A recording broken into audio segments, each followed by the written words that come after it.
Hello, folks. Good afternoon. Welcome to our sessions. Today, by the way, my name is Haocheng. Today, I will, together with our teammate Yufan and Andy, we will present how we do the large-scale multimodality data processing with Ray. If you guys was here during the last year Ray Summit, it's actually me and then also Bumik here sitting in front. We did a presentation about how did we use Ray data to do large-scale embedding generation on top of Ray using Ray, and then like how do we use Ray serve to do like real-time embedding generations. It's great to see after 1 year we are taking things into the next level, and then instead of just embedding, we actually have a more generic solution that's user-friendly, allow our customers to handle multimodality data easily.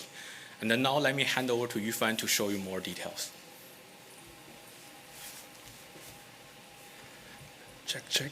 Hello, everyone. Yeah, I'm Yufan. So thank you for joining today, I think, today at Ray Summit.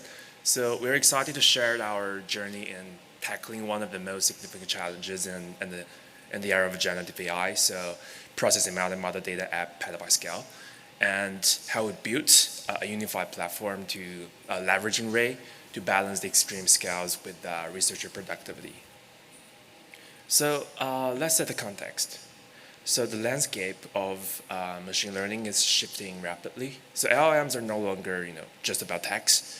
They're increasingly, multimodal, incorporating images, videos, and audios. And the shift has profound implications of our data infrastructures and speaking about how we scale things out. The scale required to train these foundation models, I think, is just unprecedented.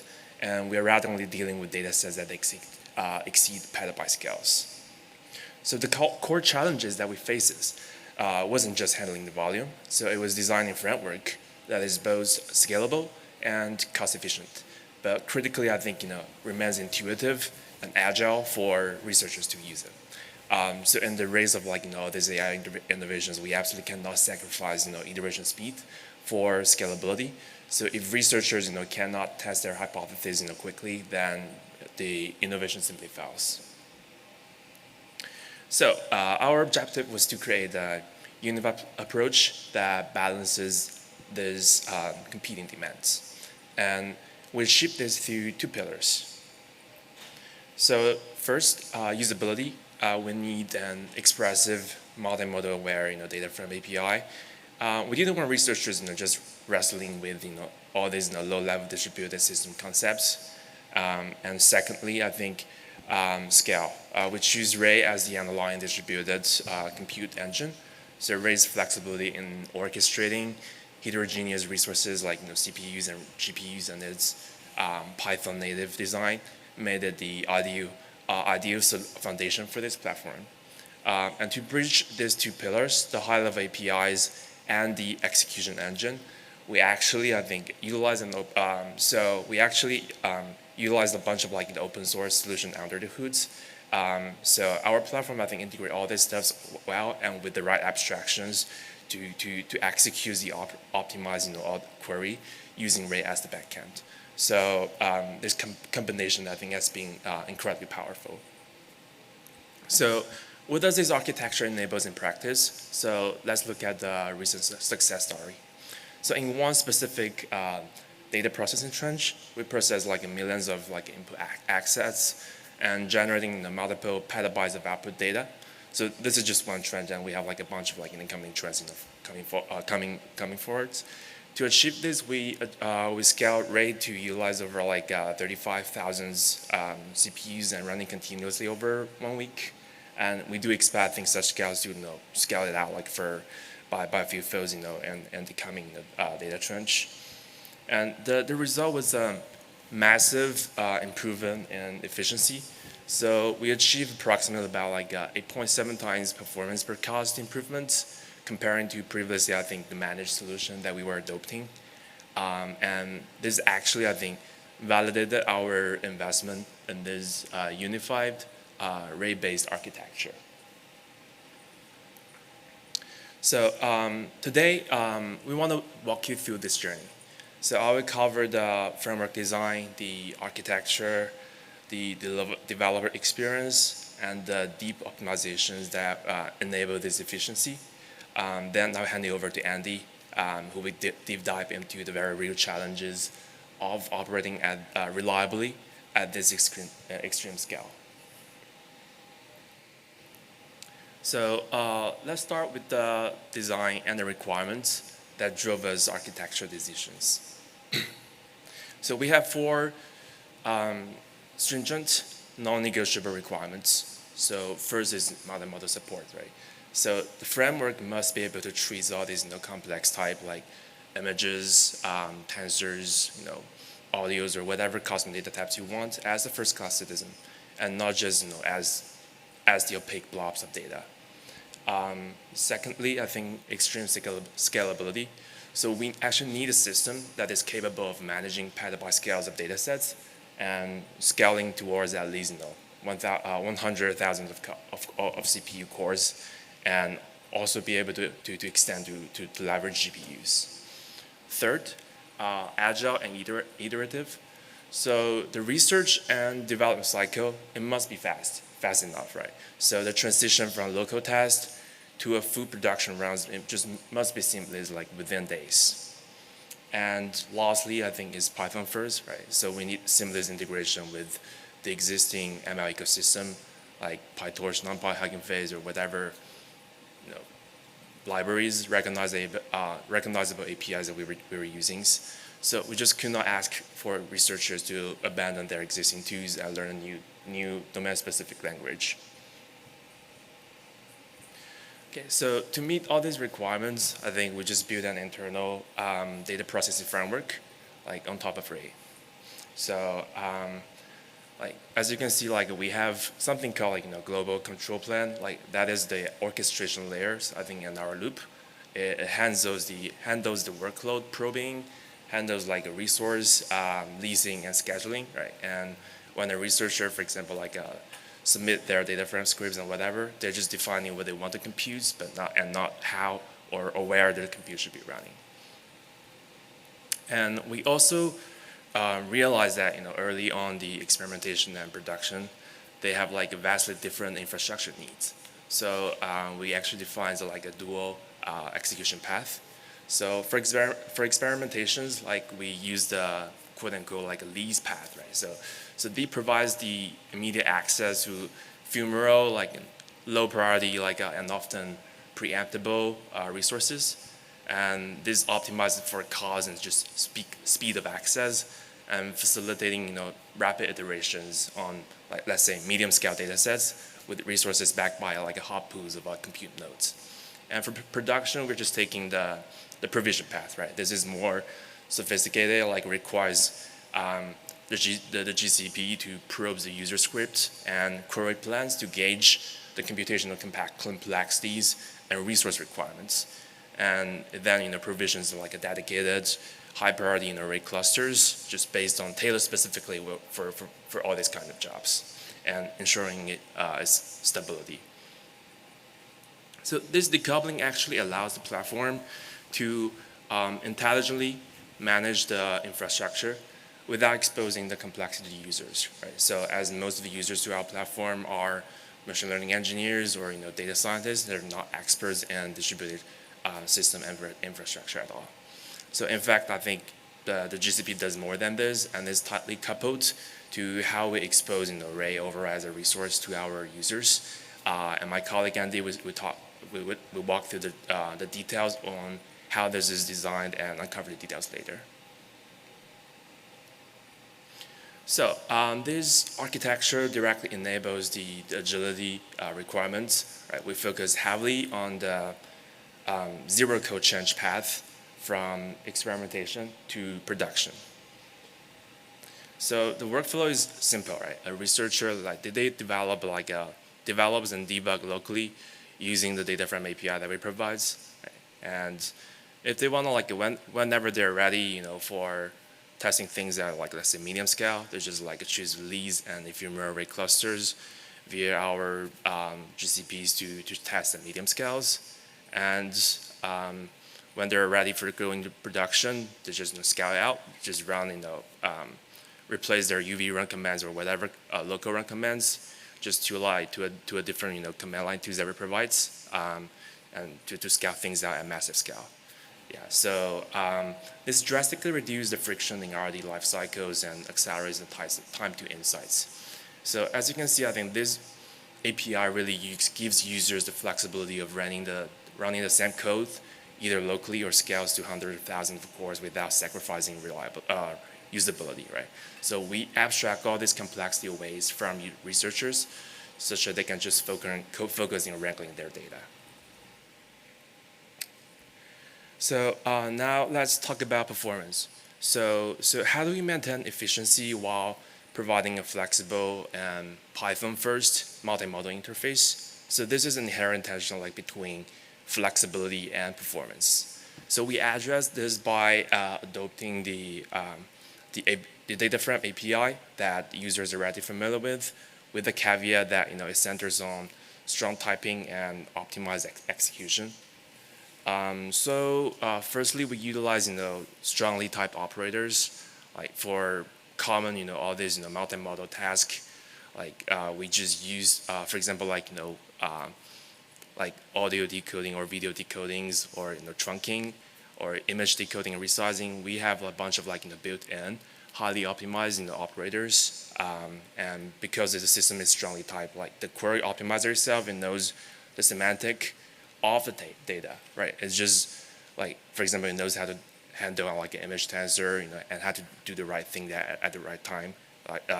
And this allows for aggressive optimizations of the physical execution plan, such as operator fusions and whether it's able to do predicate push down or push ups and all these steps, which is impossible if the data is just treated as, let's say, structured data like tabular data or opaque Python objects.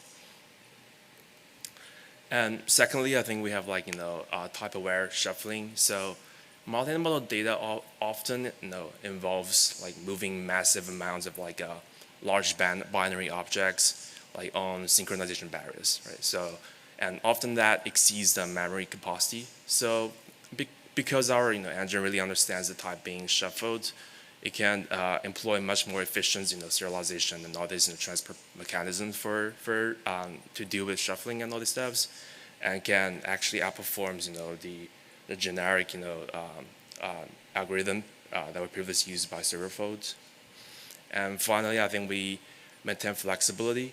Our researchers can still define their complex UDF or whatever optimized operators they want to use, for example, OpenCV, FFmpeg, and all these stuffs. And our platform will manage all these arbitrary dependencies by its own. And this hybrid approach basically gives user the performance of a specialized engine, but also with the flexibility with the Python ecosystem at its core. Right?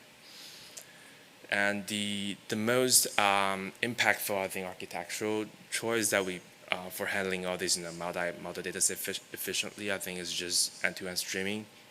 Specifically, I think we kind of let the streaming happens at the batch level, right? So because what is end-to-end streaming, right? So it's actually a true pipelining. So as soon as a batch is processed, it means that the result is immediately pushed to the next stage, in the downstream until it hits the necessary synchronization barriers, right? And traditional, I think all these bulk synchronous system, the engine typically tries to materialize the entire intermediate stage or partitions before the next stage begins. So this will lead to, I think, immediate out-of-memory errors or massive disputes, which will hurt performance a lot, right? So engineers will then start to waste days manually tuning. Hey, I need to repartition all these stuff and by let's say 100 times, and finding the right machine type to fit this data. So, and this will actually exacerbate more for multimodal data, just due to the data explosion problem. So, because all this data, all this multimodal data pipeline frequently have massive fan outs. So, for example, let's say we have stage 1 data trying to read 100 bytes of URL data, right? But it could be that this 100 bytes of like URL data later turns into like 100 gigabytes of videos, and for example, get shrunk and be generating like thousands of like clips in the end. So true streaming, I think fundamentally just change and solve all this. So we never need to like materialize the entire intermediate stage anymore. So data flows continuously, I think, in batch granularity, and which eliminates the out-of-memory risk and the needs for manual tuning. So, and we used to see, I think, researchers spending days tuning all these parameters that I mentioned. But like with end-to-end streaming, I think all these overhead times are gone.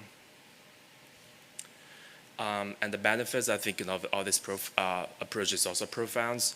It actually is able to eliminate all these pipeline bubbles by maximizing the overlap between heterogeneous stages, right?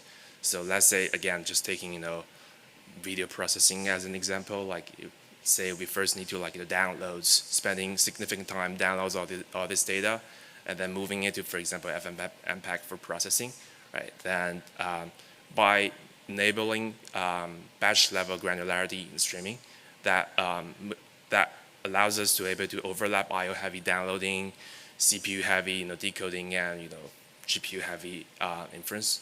And because we're executing at this batch level, we can aggressively optimize memory usage and processing batches, for example, like directly in memories, without just staging them on disk, right? So this comes with like a massive performance gain. And simply by optimizing our pipeline with all these premise, it offers about like a 2 times better performance, and not to mention about the engineering time saved. Okay, and beyond streaming, we also have like 2 other premises for efficiencies. So first of all, I think is at the idempotency and checkpointing. Like when a job, for example, like run over a week, over for example, like 35,000 CPUs, like failure is just a norm, right? And we need to ensure that safe reruns without reprocessing terabytes or petabytes of data, completed data. And traditional, I think, data processing framework, I think we just take this for granted, right? But on our new platform, we have to somehow provide a way for users to hook all these features up together. So we implement to ensure feature parity, we implemented and enabled idempotent writes and checkpointing at the partition level. So ensuring that, for example, like if a failure occurs, we just resume from the last successful partition rather than restarting the entire job. And second, we also provide modular, I think, extension API. So while we offer, I think, all these built-in operators, like we do have some customers, since we are a centralized platform, we do have customers asking for supports for their built-in, like custom type. So we also expose, all these plugin APIs that allows, specialized teams to express their own optimize and compose, operator kernels, so pushing the performance even further for their requirements at their scale. So yeah, that's it for architecture and efficiency. And now I'll hand it over to Handy to discuss the realities of operating this framework at the extreme scale. Thanks, Yufan. So the framework Yufan described is highly efficient and provides a great developer experience. But the reality of operating at 35,000 cores and petabytes of data is challenging, especially for us on our team where we operate Ray in Kubernetes on multiple different clusters in a multi-tenancy fashion. Being able to run at this sort of scale while maintaining reliability for all of our customers is very challenging. And when you push this system to the extreme, things can break in very complex ways. Can you help me? Yeah, thanks. So the reality is that scalability is a full stack problem. Ray provides a fantastic foundation for distributed compute, and it simplifies many challenges. However, at the petabyte scale, we hit bottlenecks across the entire stack, and reliability becomes the primary challenge that we experience. So we encountered several different issues, one of them being in data processing concurrency control. So things around managing authentication, authorization, remote storage access, logging volume, and just the sheer network traffic from thousands of concurrent workers in our clusters. We also hit bottlenecks within the Ray core runtime. So it's important to emphasize that Ray performs incredibly well, but at an unprecedented scale of 35,000 CPUs, several hundred nodes, up to scaling up to thousands of nodes in our Kubernetes clusters, we start seeing disk IOPS saturation and thread IO contention within the Ray GCS process actually, the global control service. The great thing about Ray, though, is that being an open and flexible foundation, we were able to deeply introspect the system, go through the code, identify the specific bottlenecks that we saw, and implement tweaks and optimizations for them. And if we were working with a closed managed solution, this would have been impossible for us. Finally, the underlying infrastructure was stressed. We see limitations in the Kubernetes CNI plugins and overhead from Kubernetes health checks. And so all of these problems led to unreliability for long-running, very large compute jobs like the 35,000 core jobs that Yufan was mentioning, and they require one-by-one triage and fixing for us. So let's take a look at cluster lifecycle management and how we manage the various different Ray clusters, Kubernetes clusters, in various different environments from pre-production all the way to production. Managing thousands of nodes requires robust standardized automation. An interesting case study on our platform is custom setup scripts. So historically, we have allowed users to provide custom setup scripts for their jobs, things like pip install or data preloading before the Ray start command is run. And this allows them to configure their environments at startup. However, at scale, this is very untenable. The scripts that users can write are flaky, they're not well tested, they can hang due to network timeouts, introduce variability, and they can cause initialization failures that are incredibly difficult to debug. So to solve this, what we actually did is we introduced an in-house architecture that orchestrates the Kubernetes operator under the hood. So we needed to promote environment setup as a first-class citizen in our platform, similar to how Yufan mentioned promoting different data types as first-class citizens within their framework. We needed to provide environment setup as a first-class citizen in our platform, specifically and most importantly, without having to mess with Kubernetes upstream or having to maintain a hard fork of Kubernetes itself. So by building this orchestration layer around Kubernetes, and this is a diagram that you saw in a previous slide from Yufan, by building this orchestration layer around Kubernetes, we've gained significant benefits. So we can customize and promote internal concepts like standardized environment provisioning, security patching, and workload probing as first-class citizens. And crucially, this allows us to adapt the infrastructure rapidly to our specific needs. And also being able to do that without the massive overhead of maintaining our own Kubernetes fork and having to keep it in sync with upstream and pull in upstream changes. We can stay current with the upstream Kubernetes operator while tailoring the cluster lifecycle management to our specific production requirements. And so yeah, I'll hand it back to Yufan now to talk about the path forward. Thanks, Andy. So where do we go from there? From here, so we've proven that we can execute these large-scale runs, but like moving towards, I think, as a truly self-service production platform requires further investments. So a major focus is data lineage and incremental processing. So when for example, let's say a petabyte-scale dataset is refreshed, you just cannot afford to reprocess the entire corpus, right? So we must implement, all these robust protocols to track lineage and replay processing only on the changed data. And we also need to continuously, I think, investing on usability and governance to improve, job monitoring and implementing self-service debugging tools like automated profiling and log analysis. And finally, I think we also require continued collaborations. So we're committed to work with the OSS communities hard in the core runtime, and the challenges that we see, I think, at this such scale today, like will become common tomorrow, right? And all this collaborative optimization is just essential for handling this extreme scale robustly. So to wrap up, here are the key takeaways from our journey. So first, Ray is the foundation. It provides the powerful and flexible base necessary for petabyte-scale multimodal processing, but it also must be combined with the right data abstractions, like the expressive, data from API that we utilized. And secondly, I think streaming is really the recipe on multimodal processing. So true streaming execution is the must-have and not just nice-to-have for our use case for handling the data explosion problem and handling in multimodal workloads at a scale. And thirdly, I think optimize holistically, right? So all this significant gains actually requires co-designing the applications and infrastructure layers and breaking previous assumptions about how data processing should work. And finally, infrastructure matters.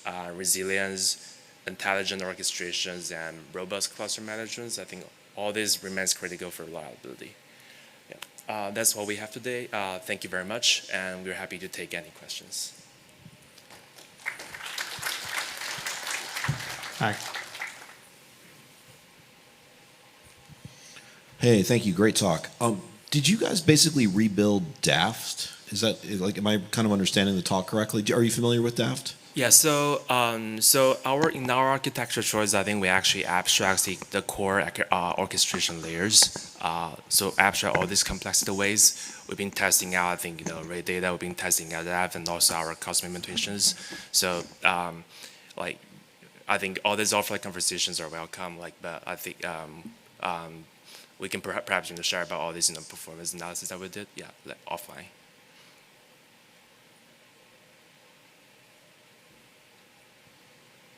Yes. How many Kubernetes clusters do you have in total, and how many Ray clusters do you have? How do you map what type of jobs should share one Ray cluster, and what type of jobs or process should share one Kubernetes cluster? I can take that question. Oh yeah. Yeah. Hi. Sorry. Let me scooch over so you can see me. Yeah. So for the first question, how many Kubernetes clusters do we have? We have many. I would say up to dozens at this point. All just for Ray. It depends on the model of what our internal customers need from their underlying Kubernetes clusters. So some of our clusters may be able to run on multi-tenant clusters. Some of our users may be able to run on single-tenant clusters. It just depends on what their needs are. For Ray clusters, the way that we orchestrate Ray clusters is we still use KubeRay under the hood. So KubeRay maps with their CRs. They have Ray job CR, Ray cluster CR, and Ray service CR. Our service exposes Ray job and Ray service to the end customer, which each one of those creates its own Ray cluster. So every single workload, be it a Ray job or a Ray service, runs on its own single tenant Ray cluster on these greater, larger Kubernetes clusters.